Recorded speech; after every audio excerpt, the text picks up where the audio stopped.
Let me tell you a story of one woman. She told me, "This morning I woke up and realized that I haven't felt his spontaneous hug for 3 months. 3 months, 1,080 days, 25,920 hours without that small gesture that once meant everything to me. It wasn't just a hug, it was a moment when we would both pause in this madness of a world and tell each other, 'I'm here. I still choose you.'" I hear such words almost daily in conversations with people whose marriages are on the edge. What happens when those moments of affection stop? What happens when a person starts noticing emptiness where love once was? What happens when you realize that the person with whom you share a bed, a house, a life, no longer feels what they once felt? Today we're going to talk about something rarely discussed, indifference in marriage. About the silent killer of love. About how to recognize the signs that your partner is no longer emotionally present in your relationship. This is not just another romantic story. This is the reality of many marriages. And it's time we talk about it openly. 1. Shades of indifference. Countless books have been written about love. They are still being written today, and will continue to be written in the future. Songs, movies, works of art, all celebrate love as the most sublime human emotion. But what about the other side of the medal, its indifference? We often don't notice it or confuse it with love, especially when we're desperate and grabbing onto any trace of what once was. The famous Russian psychologist Ana Kiryanova has dedicated a significant part of her work to this very topic. In her research, Kiryanova identified key signals that show a husband no longer loves his wife as before. But before I delve into those specific signs, I want to emphasize something important. Talking about this isn't pessimism, it's realism. Recognizing a problem is the first step towards a solution, whether that's renewing the relationship or making the difficult decision to part ways. 2. Physical distance as the first sign. Remember the beginning of a relationship. Many women I've spoken with describe those early days full of touch, spontaneous hugs, moments when their partner would take their hand for no particular reason. According to research conducted at the University of Michigan, couples in happy relationships exchange an average of 12 significant physical touches daily. I'm not talking about sexual relations, but about small gestures of affection, hugs, holding hands, a kiss on the forehead. Ana Kiryanova noticed that one of the first signs that a husband no longer loves his wife is precisely the lack of spontaneous physical affection. She writes, "He doesn't love you if he doesn't hug you spontaneously. Those spontaneous touches disappear. His hands no longer seek her body in passing. Kisses become mechanical, if they exist at all." Neurological research shows that physical touch releases oxytocin, a hormone that strengthens the emotional bond between partners. When that touch disappears, the chemical bond also weakens. I ask you, when was the last time your partner hugged his wife just because he wanted to, not as a reflex or out of habit? 3. Communication gap. He doesn't talk to you about little things. That simple sentence written by Kiryanova hides a deep truth about intimate relationships. Intimacy isn't just in big conversations about the future, children, or career. True intimacy lives in small conversations, about how the day went, about a funny detail you saw on the way to work, about a new song you like. When a man stops sharing these little things with his wife, when he stops calling in the middle of the day just to check how she's doing, it's not just a change in communication habits, it's a sign of emotional distance. According to research by Dr. John Gottman, one of the world's leading experts on marital relationships, it's precisely these small moments of connection, what he calls bids for connection, that form the foundation of a healthy relationship. Couples who respond to these bids have 86% greater chances for long-term happiness in marriage. Gottman in his book The 7 Principles for Making Marriage Work emphasizes that couples in happy marriages exchange about 130 different pieces of information daily, from important life decisions to trivial details like "I saw a funny dog today." Elise, one of my clients, noticed that her husband after 16 years of marriage never initiates conversation about his day anymore. He used to come home and immediately tell me about everything, about a meeting he had, about a funny comment he heard, about a new idea for the weekend. Now I have to extract every piece of information from him, and his answers are limited to goody and nothing special. Consider, How many times a day does your partner share some small detail from his day with his wife? How many times does he call her for no particular reason? 4. Lack of support and respect. You can't count on his help. This simple statement by the Russian psychologist reveals one of the deepest betrayals in a partnership. Marriage isn't just a romantic relationship, it's a partnership, an alliance between two people who have decided to face life's challenges together. When a husband stops being a support to his wife, when she has to take care of him as if he were a 5-year-old child, not a 45-year-old man, as Kiryanova says, it's a sign that love is no longer the foundation of that relationship. Professor Robert Levinson from the University of Berkeley conducted a longitudinal study of marriages over 20 years and discovered that reciprocity, mutual support and assistance, is one of the most important predictors of marital satisfaction and longevity. Maria, a 32-year-old mother of 2, described her situation to me. When I started working on my master's degree, my husband never offered help with the children or household chores. One evening I was studying for an exam while he was watching TV. The child was crying, and he asked if I could quiet him because he was watching a game. At that moment, I realized that he doesn't see me as a partner whose goals and ambitions should be supported. Dr. Gary Chapman, author of The 5 Love Languages, identifies acts of service as one of the 5 key ways people express love. When a partner stops providing practical help and support, it often means they have stopped actively loving. 5. Mockery and belittlement. He doesn't love you when he mocks you. When he doesn't notice you, your effort and work. When he tells you that you eat too much or that he can't eat your food because it's not what he's used to. This is perhaps the hardest sign to recognize because it often comes gradually and can be masked as just a joke or constructive criticism. But mocking your partner, belittling her efforts, commenting on her appearance or abilities in a negative way, that's not the behavior of someone who loves. Dr. Gottman identified contempt as one of the 4 horsemen of the apocalypse in relationships, 4 behavioral patterns that most reliably predict divorce. When a husband tells his wife that she eats too much or that he can't eat her food because it's not what he's used to, it's not just criticism of her cooking skills, it's an expression of fundamental disrespect. Research conducted by Dr. Janice Kiecolt-Glaser from Ohio State University showed that negative communication, especially belittlement and criticism, can even weaken the immune system of the recipient of these messages, making the person more susceptible to illness. One woman shared with me, "My husband started commenting on my weight after I gave birth to our 2nd child.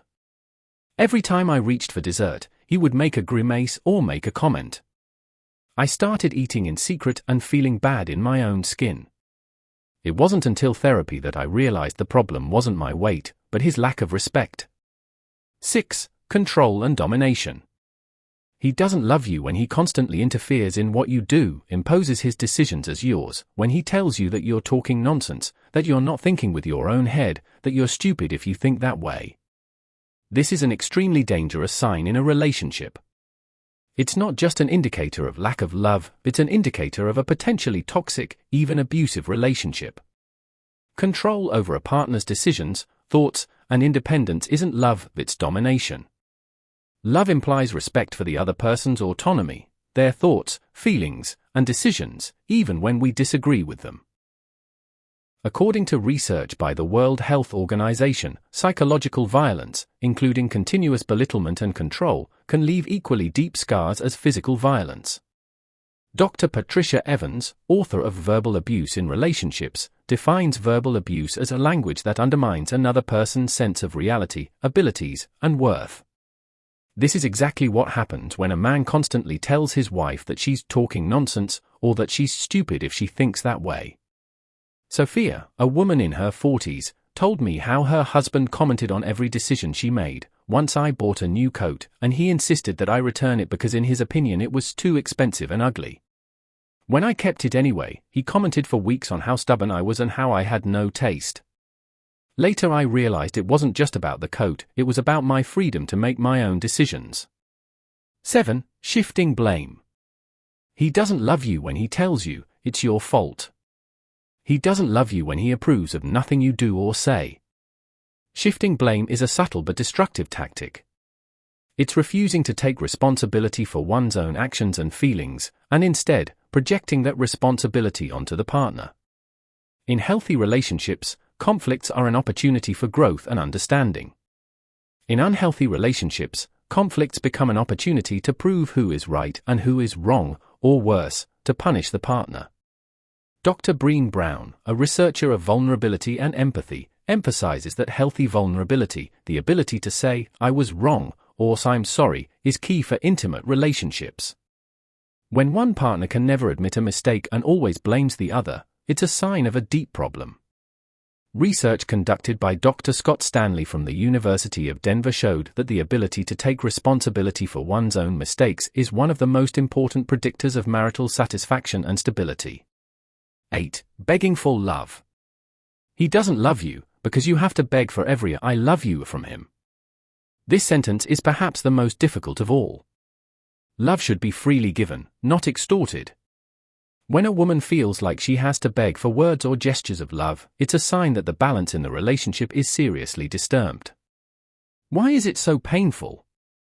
Because even if she manages to extort that "I love you," it is emptied of meaning. It becomes a transaction, not an expression of sincere feeling. Psychologist Esther Perel, known for her work in the area of love and desire, talks about the paradox that the more we seek confirmation of love from a partner who is emotionally absent, the more we move away from authentic connection.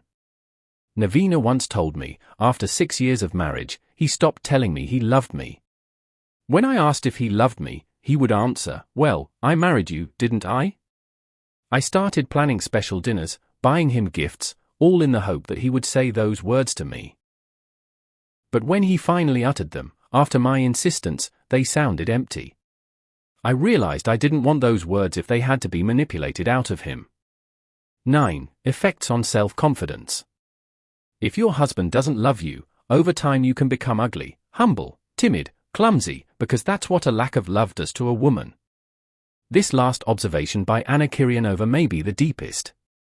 A lack of love doesn't just affect the relationship, it changes the person herself.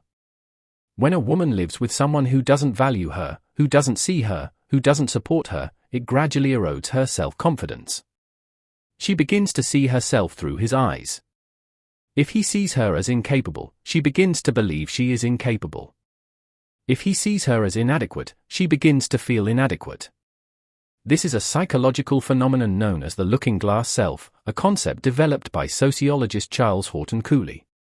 He suggests that our sense of self partly emerges through interactions with others and the way we believe others see us. Dr. Stephen Stosny, author of Love Without Hurt, describes this phenomenon as emotional resonance, the way our partner's behavior and attitude toward us shape us over time. If that resonance is constantly negative, it can deeply damage our self-image. 10. Philosophical perspective on love and its loss. Philosopher Martin Buber spoke of two basic attitudes toward the world, I-thou and I-it. The I-thou relationship is one in which we see the other person in their full humanity, as a being with their own inner world as complex as our own. The I-it relationship is one in which we see the other person as an object, as a means to an end. Love is fundamentally an I-thou relationship. When love disappears, the woman often becomes an it, a function, a role, not a person. Another philosophical perspective comes from Eric Fromm, who in his work The Art of Loving wrote that love is an activity, not a passive effect. It's not something that happens to us, but something we actively do. Fromm identified four elements of love: care, responsibility, respect, and knowledge. When a husband stops loving his wife, these elements gradually disappear. He stops caring about her needs, stops feeling responsible for her happiness, stops respecting her autonomy, and stops investing effort in truly knowing her. Simone de Beauvoir, in her revolutionary work The Second Sex, discusses how women are often defined in relation to men, not as independent beings. She writes, "He is the subject, he is the absolute, she is the other." This dynamic can become even more pronounced in a marriage where love has disappeared. The woman becomes defined exclusively through her function as a wife, not through her own being. 11. Neurobiology of love and indifference. It's interesting to look at what happens in the brain when love disappears. Neurobiologist Dr. Helen Fisher, who studied the brains of people in love through functional magnetic resonance imaging, fMRI, discovered that romantic love activates dopamine pathways in the brain, the same ones associated with addiction and reward. When love disappears, these pathways are no longer activated by the presence or thoughts of the partner. Instead, in some cases, areas of the brain associated with negative emotions are activated or, perhaps worse, nothing special is activated, the partner becomes emotionally as significant as a random passerby. This explains why it's so painful when a husband stops loving his wife. It's not just an emotional loss, it's literally a form of withdrawal at the neurological level. Research by Dr. James Cohen from the University of Virginia shows that close relationships act as social pain buffers. When we hold the hand of someone we love, our brain shows less activity in areas associated with preparation for danger or threat. When that connection weakens or disappears, our brain has to work harder to regulate stress and anxiety.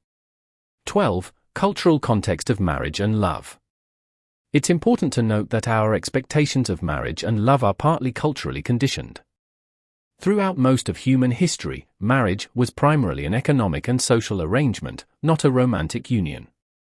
Only in the last few centuries, especially after the Romantic movement in the 18th and 19th centuries, did we begin to expect marriage to be based on love and personal fulfillment.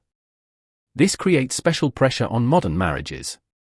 Not only should a husband be a lover, but also a best friend, travel companion, financial partner, co-parent, and a source of personal fulfillment.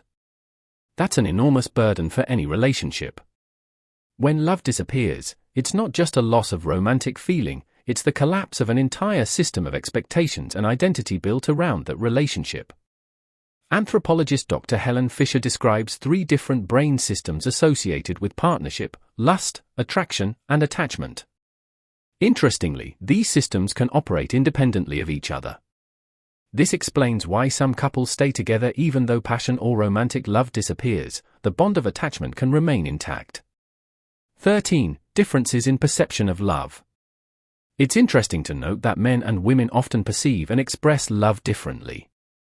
According to research by Dr. John Gray, author of Men Are From Mars, Women Are From Venus, men more often express love through deeds and actions, while women more often value verbal expression of feelings and emotional intimacy. This can lead to a love misunderstanding, a situation where a husband believes he is showing love, e.g., working longer hours to ensure financial stability, while the wife experiences the lack of emotional presence as a lack of love. Dr. Gary Chapman talks about the 5 love languages. Words of affirmation, quality time, receiving gifts, acts of service, and physical touch. According to his theory, each person has a primary love language, the way they most easily receive and give love. A problem arises when partners have different love languages and don't recognize or appreciate the ways in which the other shows love. For example, if a wife's primary love language is quality time, and the husband shows love through acts of service, she may feel a lack of love despite his efforts. Helena, a woman in her 50s, shared, "My husband thought for years that he was showing me love by fixing things around the house and taking care of the car. I longed for conversations and shared activities. It wasn't until we read Chapman's book that we realized we were both showing love, but in ways that the other couldn't recognize." 14. Evolution of love through life phases. It's important to note that love naturally changes through different life phases. Passionate, intense love characteristic of the early stages of a relationship often transforms over time into deeper, but less intense attachment. Dr. Robert Sternberg developed the triangular theory of love, which suggests that love consists of 3 components: passion, intimacy, and commitment. Different combinations of these components create different types of love, and their balance often changes over time.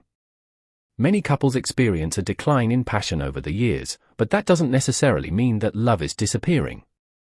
The question is whether it transforms into another kind of love or truly disappears. Dr. John Gottman, based on his years of research with couples, argues that the key difference between couples who stay together and those who divorce isn't whether they have conflicts or not, but the ratio of positive to negative interactions. For a stable relationship, 5 positive interactions are needed for every negative one. Marina, a woman in her 30s, shared her experience. "After the birth of our child, our relationship changed. We touched less, talked less, everything was focused on the baby. I thought he didn't love me anymore. But then I notice small things, how he always brings me a cup of tea in the evening, how he takes the baby in the morning so I can sleep, how he looks at me with tenderness when he thinks I don't see. I realized our love hadn't been lost, it had just changed. 15. Social pressure and external circumstances. It's important to understand that the relationship between a husband and wife isn't influenced only by their individual feelings and behaviors, but also by the broader social context and circumstances. Stress due to financial problems, pressure at work, health challenges, caring for children or elderly parents, all of this can create an atmosphere in which it's difficult to maintain emotional connection. Research conducted by Dr. Terry Orbuch, known as the Love Doctor, showed that couples who have financial problems have a 30% higher likelihood of divorce, regardless of their income or assets. Social pressure also plays a significant role. In many cultures, there are clear expectations about how a good husband or good wife should look and behave. When these expectations become a burden, they can damage the authentic connection between partners. Veronica, a woman in her early 40s, shared, "My husband used to be gentle and attentive. But when he got promoted, he started behaving differently, colder, more distant. Later, he admitted to me that he thinks he has to be a tough and a less emotional to be successful in his new role." Social expectations about how a successful man should look and behave almost destroyed our relationship. 16. Psychological defense mechanisms. Sometimes what looks like a lack of love is actually the result of psychological defense mechanisms. When people are hurt or afraid of closeness, they often emotionally withdraw to protect themselves. Dr. Sue Johnson, the founder of emotionally focused therapy, EFT, describes this phenomenon as the attachment dance, a pattern in which one partner seeks connection, while the other withdraws, leading to a cycle of pursuit and withdrawal that can escalate over time. Men, due to social norms and upbringing, are often socialized to suppress their emotions, which can create a pattern of emotional unavailability that their partners experience as a lack of love. Dr. Terry Real, a family therapist and author of The New Rules of Marriage, describes a phenomenon he calls psychological absence, a state in which a person is physically present, but emotionally unavailable. This state is often the result of unresolved traumas or learned patterns from childhood. Marco, a man in his late 30s, shared, "I grew up in a family where feelings weren't discussed. My father never showed love towards my mother or us children. When I entered marriage, I didn't know how to show love, although I felt it. My wife interpreted this as me not loving her, while I was actually paralyzed by ignorance and fear." 17. Renewing love, is it possible?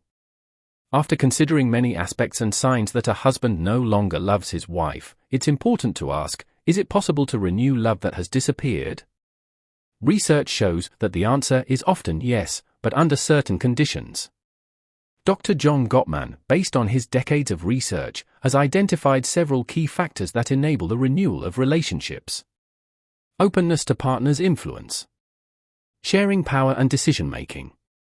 Recognizing partners' attempts to connect. Creating shared meaning and vision. Dr. Esther Perel, on the other hand, emphasizes that paradoxically, sometimes distance is needed to rekindle passion. She argues that predictability kills passion, while uncertainty and novelty can reawaken romantic feelings. Dr. Sue Johnson developed emotionally focused therapy, EFT, which shows impressive results in restoring emotional connection among couples. Key elements of this therapy include recognizing and articulating the raw emotions that lie beneath surface interaction patterns, and creating a new, safer emotional bond. Anna, a woman in her 50s, shared her experience. "After 20 years of marriage, we were like roommates living parallel lives. We decided to try marriage counseling, although I didn't believe it would help. The therapist encouraged us to talk about fears and vulnerabilities we had never shared before. Through 6 months of therapy, we began to reconnect, not in the same way as at the beginning, but in some ways deeper and more honest." 18. The role of forgiveness in love renewal. Forgiveness plays a key role in the process of renewing love. I'm not talking about forgiveness as forgetting or minimizing hurts, but as a conscious release from bitterness and resentment.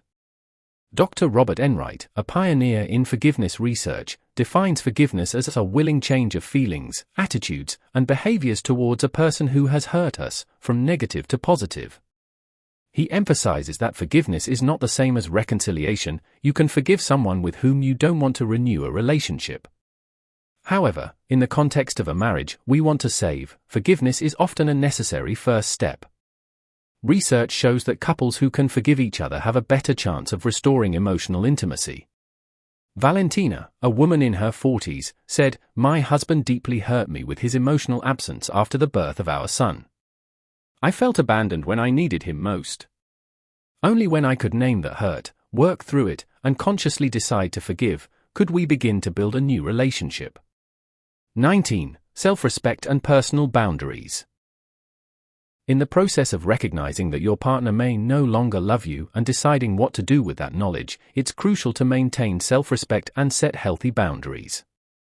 Dr. Brené Brown emphasizes that boundaries aren't walls that separate us from others, they're actually bridges that define where I end and others begin. Setting boundaries in a relationship where you feel your partner no longer loves you isn't selfish, it's necessary. This can mean refusing to be the target of mockery or criticism, insisting on respect for your feelings and needs, or defining what behavior you will no longer tolerate.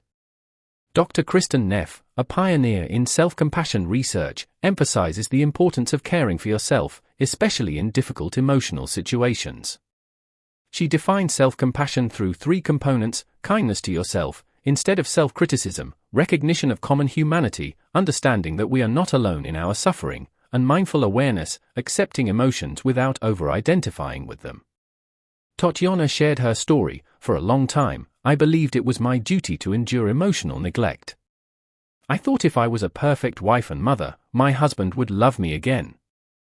But the more I tolerated his behavior without boundaries, the less he respected me. It was only when I began to respect myself and set clear boundaries, I don't accept being ignored, I don't allow you to talk to me that way, that something changed. Either we will renew our relationship on healthier foundations, or I will know that I've done everything I could." 20. When to decide it's time to leave. One of the hardest decisions a woman can face is when to admit that love in marriage isn't just temporarily lost, but has truly disappeared and won't return. I won't pretend there's a simple formula for making such a decision. Each relationship is unique, each person has a different tolerance for dissatisfaction and different circumstances to consider.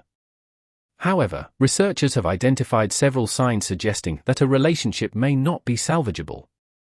The presence of the 4 horsemen of the apocalypse identified by Gottman: criticism, contempt, defensiveness, and stonewalling.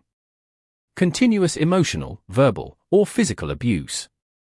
Complete lack of desire by one or both partners to work on the relationship.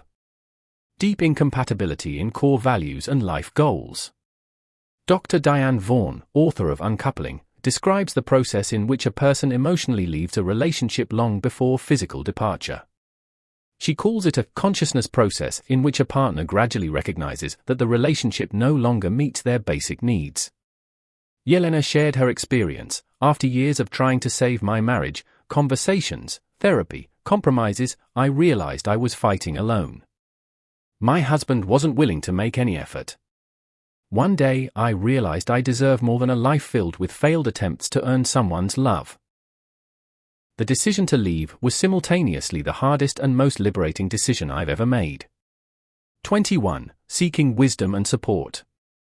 Regardless of what a woman decides to do when she recognizes signs that her husband no longer loves her, it's immensely important that she doesn't try to go through that process alone. Research shows that social support can significantly mitigate the emotional impact of marital problems and divorce. This can include confiding in close friends or family members who can provide emotional support without judgment. Seeking professional help through individual therapy, even if the partner refuses couple therapy. Joining support groups where women in similar situations share their experiences and strategies. Educating yourself about healthy relationships and power dynamics through books, seminars, or online resources. Dr. Robin Stern, author of The Gaslight Effect, emphasizes the importance of reality checkers, people who can confirm your perception of reality when you feel confused or uncertain about your own experience. Sanja shared, "My friend Nina was my lifeline. When I told her about how my husband treats me, and then added, but maybe I'm exaggerating, she was the one who said, "You're not exaggerating, that's not okay." Her confirmation of my experience gave me the strength to see the situation as it truly is. I began this story by quoting the words of a woman who noticed the lack of hugs, the absence of something that was once there.